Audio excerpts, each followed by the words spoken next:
Good evening, sports fans, and welcome to Dad Bod's Crab Cakes and Sports. As you notice, it is just me, John. So we are going to do a draft preview out in left field, as my friends Mike and Jason like to call segments that just include me.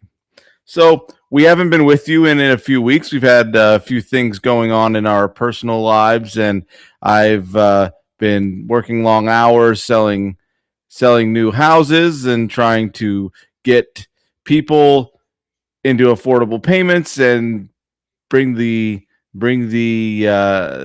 hope and the dream of home ownership to people and make that become a reality. So it's been a wild ride for the last few weeks and few months, and so glad to be back here with all of you, all of our loyal listeners. And if you're a first time listener, please give us a like, a follow, add a subscribe on Apple or wherever you're getting your podcast from, and give us a like on our Facebook and our Instagram pages as well.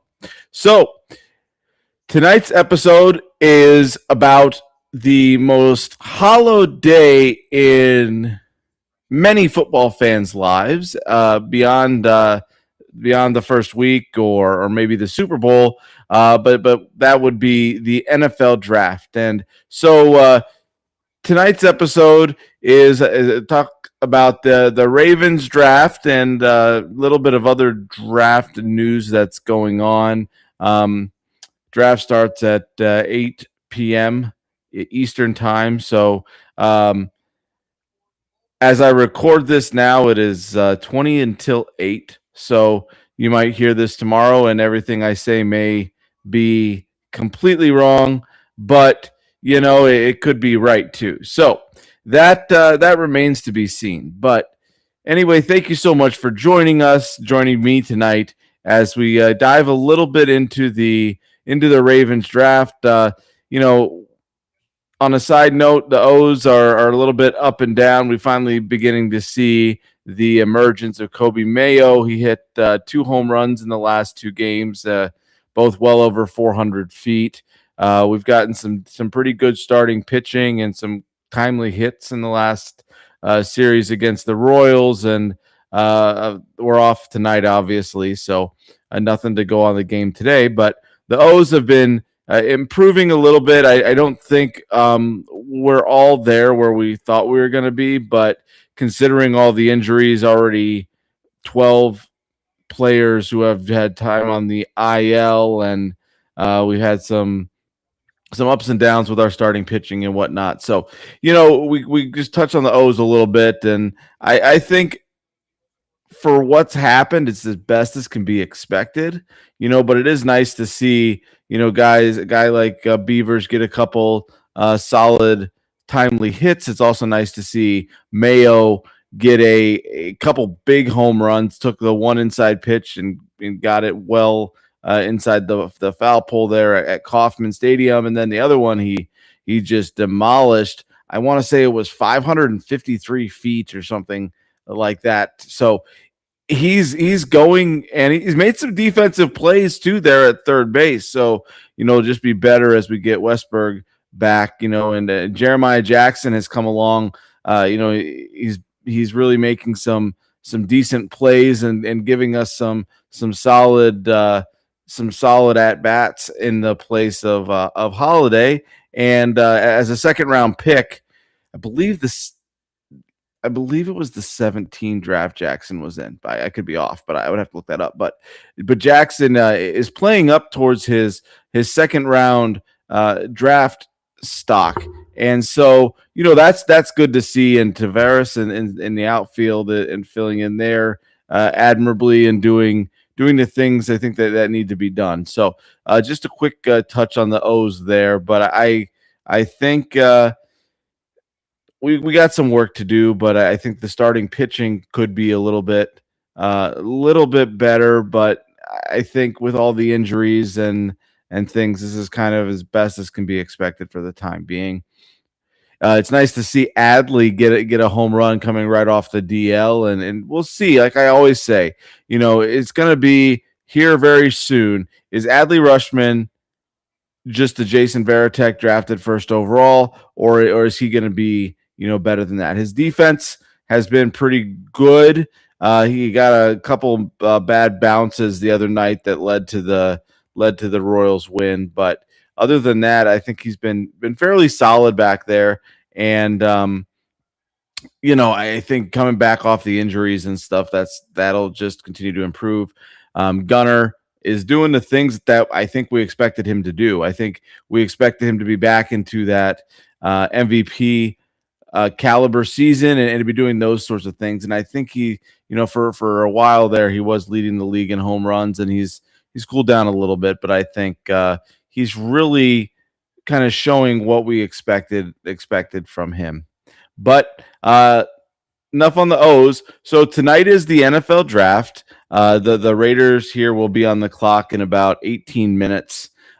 Pretty much a done deal here that they'll be grabbing Heisman Trophy winner Fernando Mendoza out of University of Indiana. So that'll be a first for the Hoosiers, a first overall pick in the NFL draft. I mean, they talk about the Indiana being a basketball school, so that's always there. But this could be the first Indiana player taken first overall in the football draft, and so we'll see what happens. But it's basically in the bag from what all the reports are and everything. So the Raiders, and then the Jets, Cardinals, Titans, Giants, Browns, Commanders, Saints, Chiefs, Giants, Dolphins, Cowboys, Rams, and then the Ravens come in to pick at number 14. So that's going to be, I think, in my opinion, this 14 is going to be a very interesting way to go. Because I think some of it's going to depend on who falls to them. Because when we took Kyle Hamilton out of Notre Dame, it wasn't expected that he was going to fall to us, but the best player available. And I've seen several mock drafts where fellow Notre Dame running back Jeremiah Love has fell a little bit. The one I'm looking at right now is from ESPN from Fowler, and he has Jeremiah Love going number 4, but going to Tennessee. But also, I've also seen Tennessee taking Ohio State linebacker Sonny Styles. I've also seen them getting some offensive line help with somebody like Spencer Fano out of Utah. So, that's going to remain to be seen. But Jeremiah Love, if he falls down here, that would be a very interesting thing for the Ravens to have to consider. The other option is, who are they really interested in, and would they want to trade back? Because that would be, we have 11 picks here. So to me, that doesn't seem like it's as big of a possibility, just simply because we have so many picks already, that I think the bigger thing that they may want to do is try to trade up somewhere, trade some of these picks and move up to pick up a higher pick. But I've seen this name, and I had to go on Instagram, and I found someone who was giving us all the pronunciations of it. So Oliva Vinga Ioane. So say that 10 times fast. Oliva Vinga Ioane. He's a guard out of Penn State. So as Jason always says, and as we've talked about prior on the show, the Ravens need trench help. We need trench help on both sides of the football. We don't know what's going to happen to Nnamdi Madubuike. Some of the stuff sounds good, what's coming out, but they haven't said if he's going to be ready to play. They haven't said if he's going to be available. They haven't said anything on that round of talks. So we'll have to wait and see exactly what goes on with Nnamdi on the defensive side of the ball. But Ioane would be a good fit there at one of the guard spots, because last year that was probably the weakest part of the Ravens offensive line here. So, we're looking at last year. They finished 28th in pass blocking efficiency. They allowed 155 pressures, 17 sacks on 501 snaps. And we all have to admit, Voorhees and a New York Giants guard, Daniel Falele, are the primary issue. So, we had a Pro Bowl center there in Linderbaum, who is now with the Raiders. But we're looking at this, and the guard on the offensive line is where we got to go. And I think Ioane from Penn State, some of the videos, some of the mauling I've seen him do, he would really, solve one of those inside offensive lineman problems. Ronnie Stanley's pretty much stuck there at left tackle. Rosengarten's pretty much stuck there at right tackle. So we're going to have to figure out, the three inside, and we could definitely solve those some of those problems here in the draft. So, one option, I think I've seen this in multiple mock drafts. Ioane, the guard from Penn State, would fill that role and really make things better than what we had last year. But the other option here, there's other things that could be going on as well. We don't know who's going to be here. So I think a lot of it's going to depend on what the picks do in front. Because if Love is there at 14, that's a very interesting pick and a very interesting thing to have to consider, because he is the best running back on the board. And I've also heard people say that he's one of the best athletes out there as well. So you can split him wide. You can put him in the backfield. You can do all of these different things with him. And not having Keaton Mitchell, we still have Derrick Henry and Justice Hill, but would a guy like Love give him other options, splitting him out wide, pairing him in the backfield? And it's going to be a matter of what the offensive coordinator wants to do and what everything is going, because it's different. We didn't re-sign Ricard. We're not going to have that 300-pound fullback in the backfield. So what are we going to change, and is that going to be something in the plan for the Ravens or not? So that would be very, very interesting if he is available there at 14. The other guy that I've seen, and I really like the video I've seen of him, his hands, the way he runs routes. He's a tight end out of Oregon, but he's very much in that Isaiah Likely mold. Likely is no longer with the team.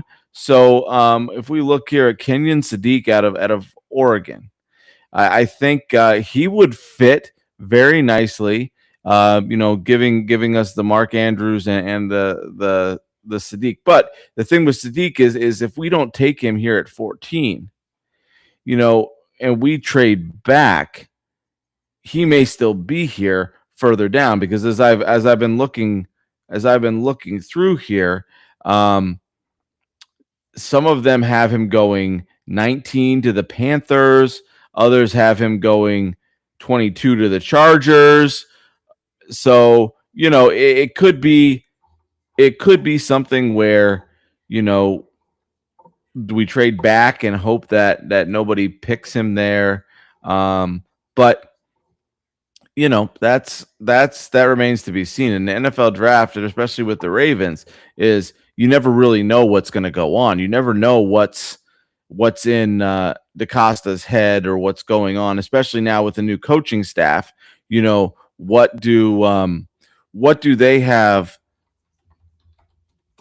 in store? And with a guy like Declan Doyle in his first year as offensive coordinator, what is he going to want to do? And I think that's going to lead to a lot of what we're going to do, and how we're going to actually go in terms of drafting. And then we're going to have to draft I think we're gonna have to draft a center. I think we're gonna have to draft try to find a big bodied receiver somewhere along the lines. Um, I really like Logan Jones out of University of Iowa. I think he's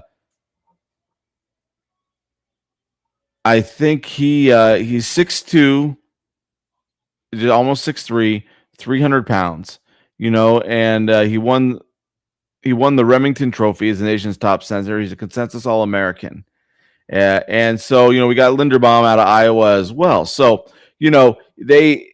I saw a couple mock drafts where he's available in the third, maybe the fourth round. So, that's something that the Ravens really need to consider. They need to consider, okay, what are we going to do? I mean, we got, this is a long time ago, but Bradley Bozeman, he was a very serviceable center for a number of years, out of University of Alabama. I believe we get him.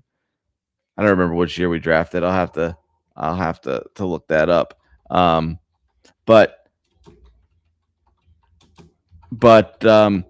we can find the Ravens picked him in 2018 in the 6th round. So, we can get a serviceable center later in the draft, but I really do think though that it's going to be a matter of we're going to go with Ioane or we go Sadiq in that number 14 pick, or it would not surprise me if we pulled back, if we looked at somebody higher on our boards and said, you know what, we can trade back a few picks. Or on the flip side, if we try to trade back into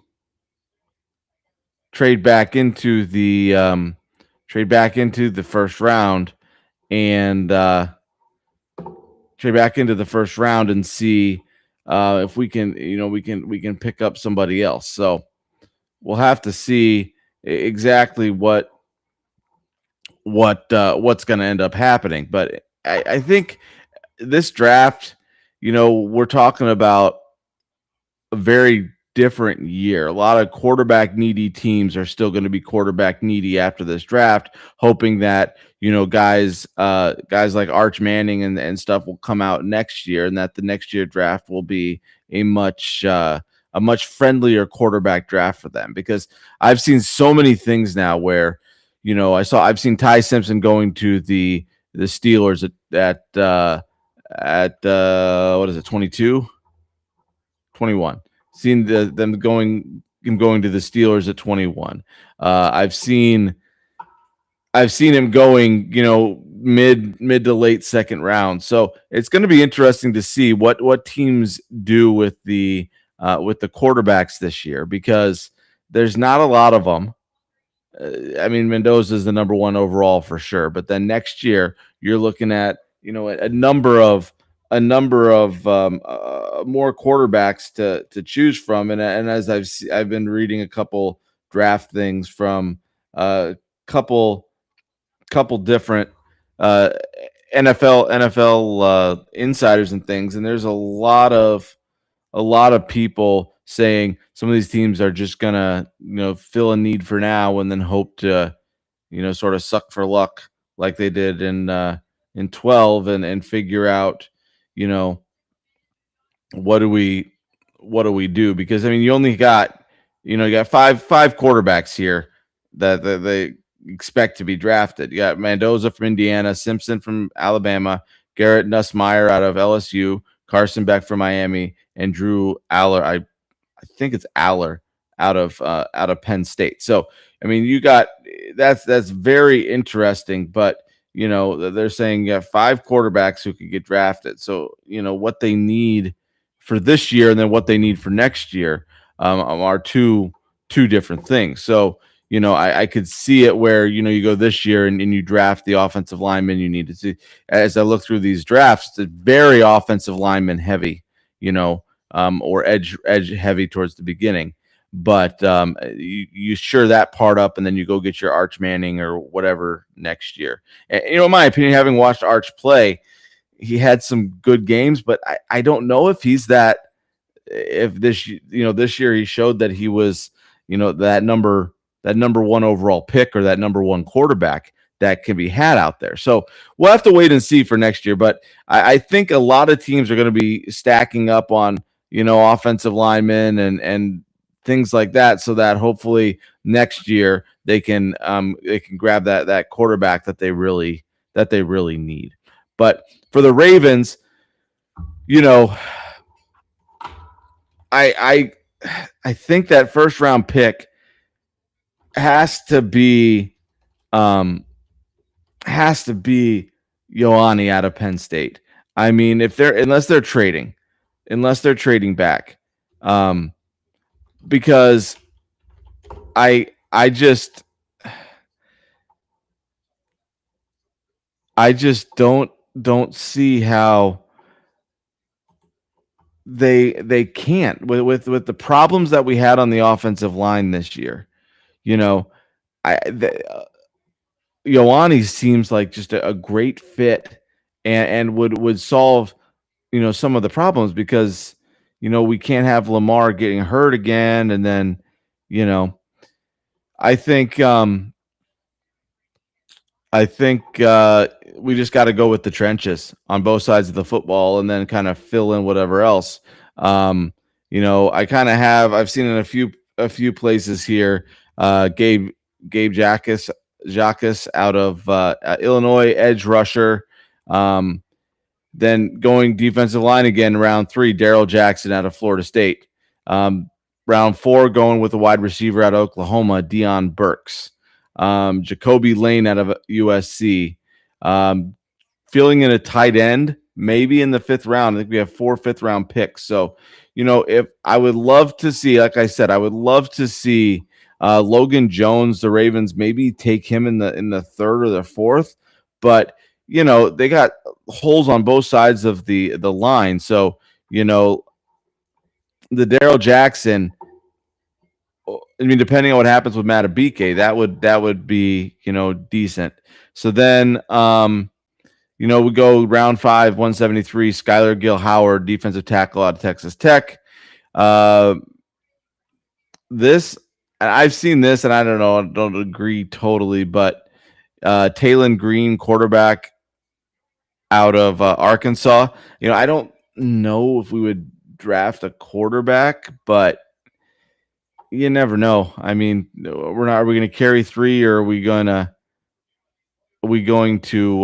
try to stash him on the practice squad? But then round 6, Jaden Roberts, offensive guard from Oklahoma.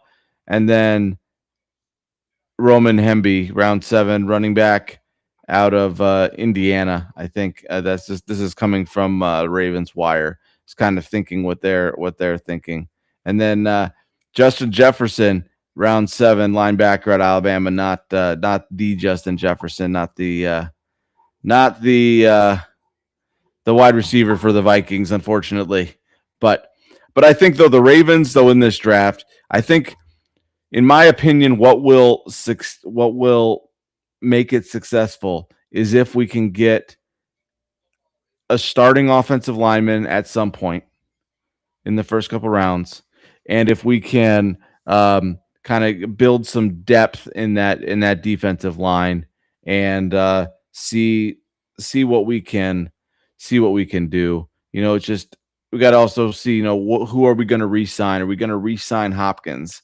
Because I think, if you're not going to re-sign Hopkins, then you may need to get a receiver who is a big body, who can, go catch the football, can get up there and catch the football. Because like we said, and Hopkins and a few other people have talked about this too, that Zay Flowers is a number 1 receiver, but he's not a big body. He's not a go up and catch the football type of guy. So, and Hopkins isn't really either, but he's got very good hands, and he's gotten older. He doesn't separate, but he's got the good hands and things. So,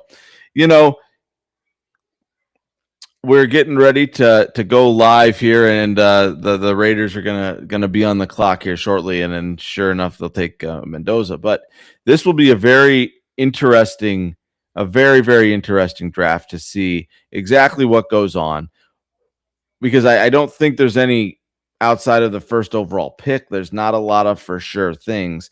And again, I'll say this as a Ravens fan, you know, you got to kind of trust the process. You got to trust the guys who are there. But having, Declan Doyle, the offensive coordinator, new offensive coordinator, what is he looking for?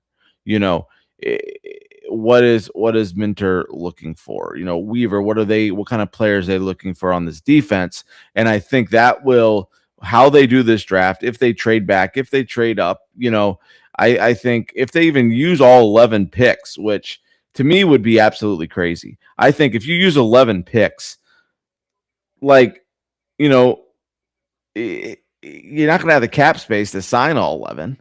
So, in my opinion, it'd be better to move up, and then do they draft a punter? Do they do something like that? We took Stout out of Penn State, and then now obviously he's gone. But do they take a punter at some point? So anyway, that's all I have for tonight. The NFL draft is starting, so I will be watching this very closely. Hope to have my friends on here very shortly. Just have some things going on, so we'll try to get something here or there. Maybe we'll get a draft recap or something and see if Ioane is the next Ravens. But my thing would be, I would hope if Sadiq is still there at 23 or 24, that the Ravens would try to do something to acquire that pick to get him, because I think he's a very quality tight end, and I think he really can help with the needs of the Ravens. I mean, we only got one tight end, and I know there's a Njoku. They've been talking to him, but right now we got Andrews. So anyway, that's it for me. I know it's not a crazy out in left field. That was actually kind of a prepared, and I had to go figure out how to say these guys' names, because Oliva Vinga Ioane, like, that's not a name that just rolls off your tongue. So I had to prepare a little bit for this. So anyway, so I'm John Landskirner. Again, you can find us anywhere you get your podcast, on Apple, Spotify, iHeart. Leave us a like, follow, comment. We'd love to get feedback as we try to grow podcasts. We've been doing it over a year, and there's just a lot goes into it, and a lot of time is spent. So anyway, thanks all for listening, and please like us on Facebook, Instagram, and then, like I keep saying, anywhere you get your podcast.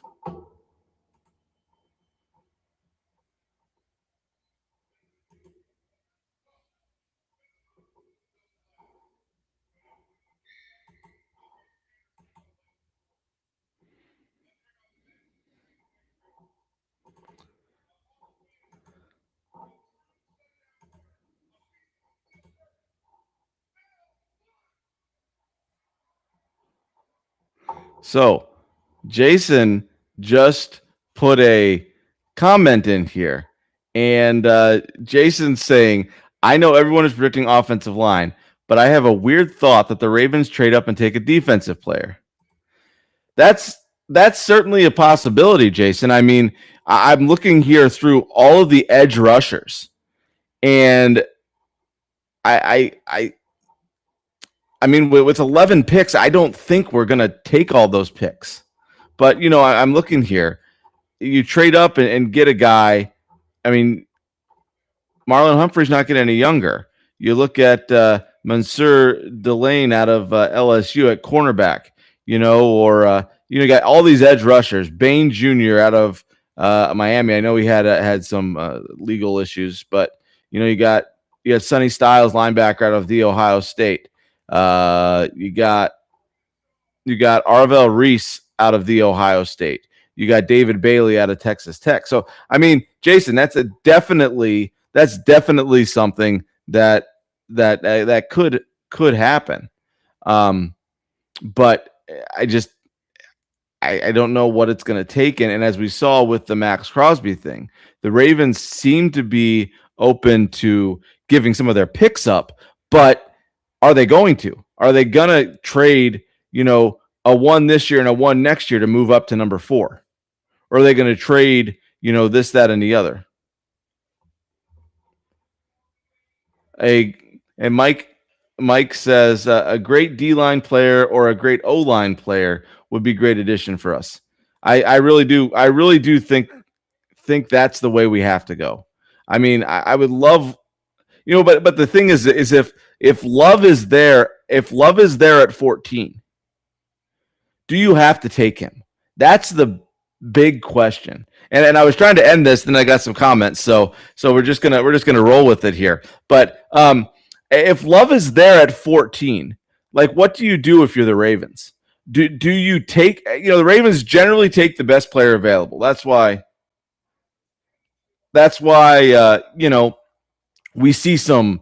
We've seen, like, the draft of Hamilton, which was kind of out in left field. But and then Mike here says, doesn't seem like we're going to trade up, but it is a new era in Baltimore, and we have a lot of needs. Yeah, that's exactly right, Mike. We have so many needs.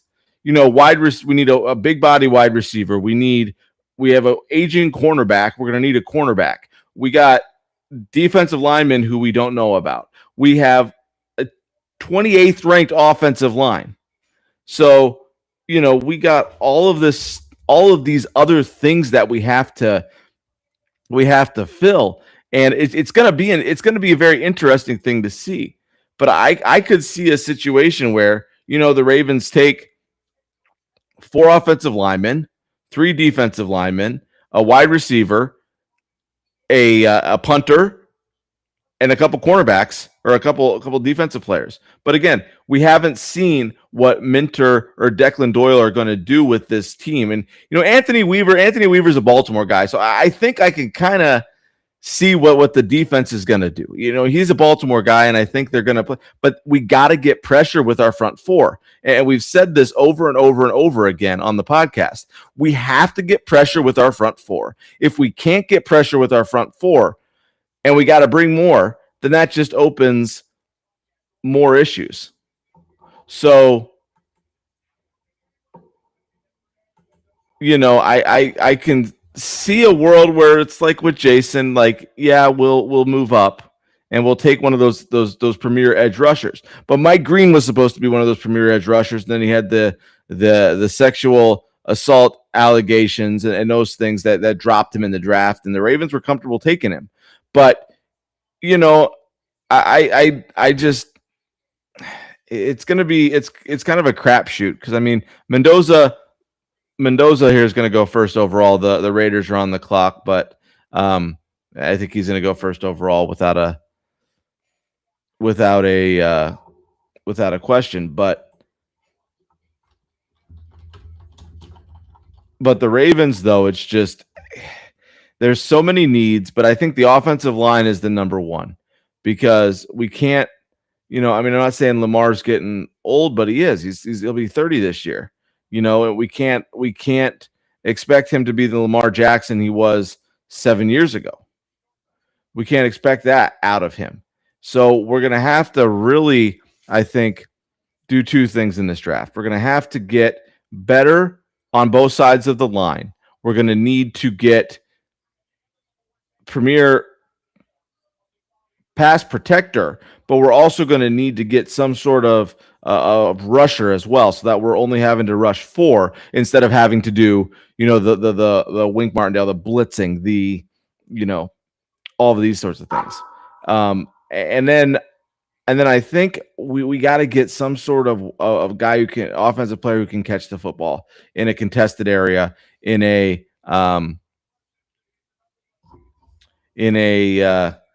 contested catches, you can go up and get the ball, because I don't know if Tez Walker is that person. I don't know if DeJounte Wester is that person either. If we have that person on our team, so that would be another interesting thing, though. To Jason's point here in the chat is, do we trade up for a wide receiver? Do we trade up to get Lamar another weapon? But I really, though, hope later on in the draft that we get Jones out of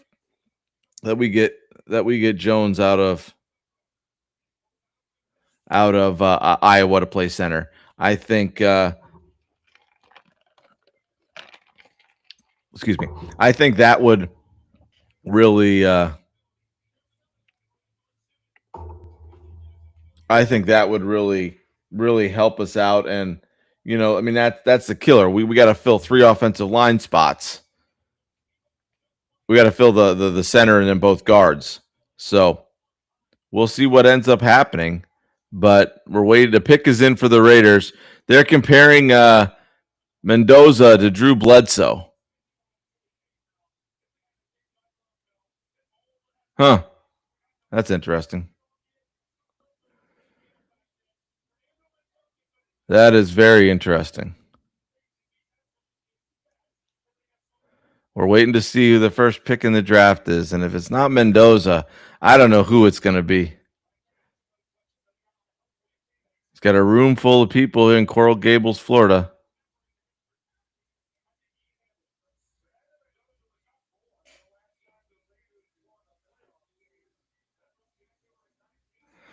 So the pick is in.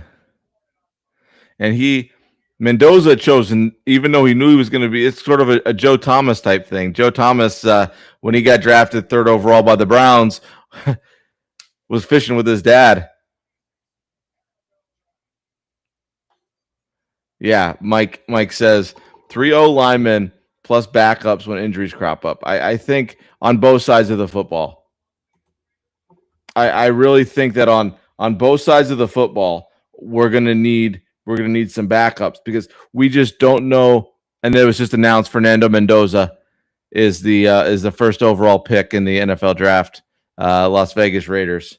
So now New York Jets are on the clock. So 3 offensive linemen plus backups is probably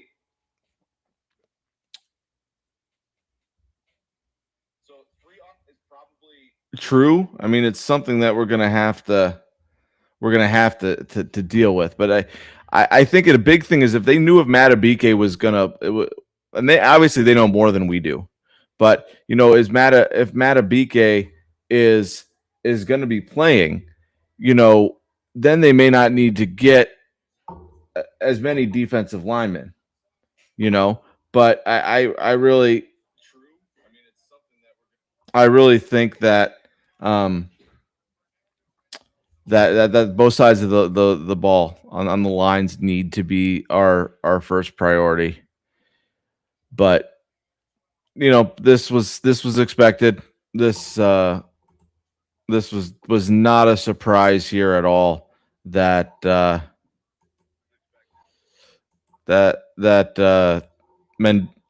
Mendoza went first overall. So we'll see. The Jets are on the clock now, and we'll see. But 3 offensive linemen plus, I think that could be we could very well draft a majority of unskilled players. We could literally draft 4 offensive linemen, 3 or 4 defensive linemen, because I don't think we're going to do all 11 picks. I just don't see that a world where that happens, because it's just you're not going to sign all 11. You're gonna use them as training camp bodies and then try to stash them on your practice squad and then kind of go from there. So yeah, it's not break. ESPN sends you breaking news. Mendoza first overall. Yeah, that doesn't surprise anybody. So anyway, guys, I appreciate all of you, and hopefully next time we can get me and Jason and Mike all together again. But I appreciate everybody, and give me some feedback if there were some things you like, things you don't like. I want to get better if I'm doing this by myself sometimes. So I appreciate everybody tuning in, and follow us on Apple and Spotify and wherever you get your podcasts, Facebook, Instagram, and on YouTube.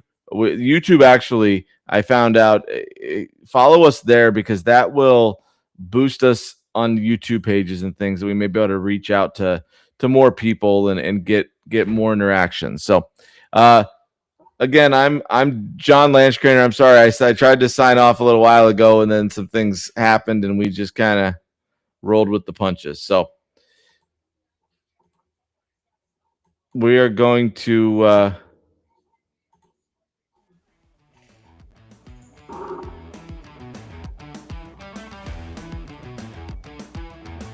Don't forget to subscribe to Dad Bods, Crab Cakes, and Sports on Red Circle, Apple Podcasts, Spotify, Amazon, or wherever you get your free podcasts. And while you're at it, leave us a review. It really helps us out.